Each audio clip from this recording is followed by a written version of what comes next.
கொத்தவரங்காய் வத்தல் எப்படி பண்ணுறதுன்னு பாருங்கள்.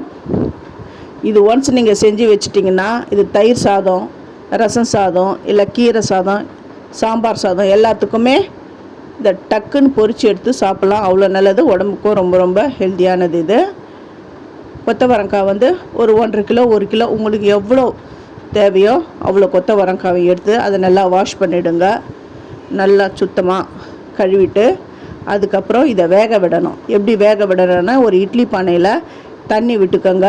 அந்த தண்ணியில் உப்பு சேர்த்துக்கோங்க.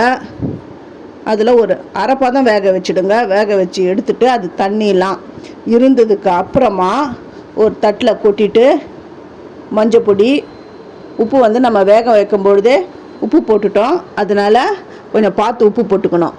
அதுக்கப்புறம் தயிர் ஒரு 2 கரண்டி போட்டு எல்லாத்தையும் நல்லா பிரட்டிட்டு வெயிலில் காய வச்சிடணும். இது 5-6 நாள் ஆகும். இந்த வெயிலுடைய அந்த வெயில் எவ்வளோ காயுதோ, எந்த அளவுக்கு அந்த வெயில் இருக்குதோ அதுக்கேற்ற மாதிரி சீக்கிரமாக இது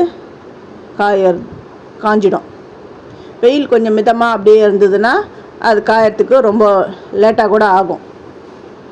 இது எல்லாமே பரட்டி விட்டுட்டு நல்லா காஞ்ச உடனே அதை எண்ணெயில் போட்டு பொரிங்களேன், அவ்வளோ சூப்பராக இருக்கும். இது எல்லாமே பரட்டி விட்டேன். இது போய் மொட்டை மாடியில் காய வச்சிடுறேன்.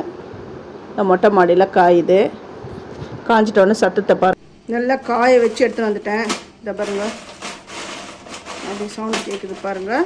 அதுவும் இல்லாமல் இதை பாருங்கள், அப்படியே உடையுதா.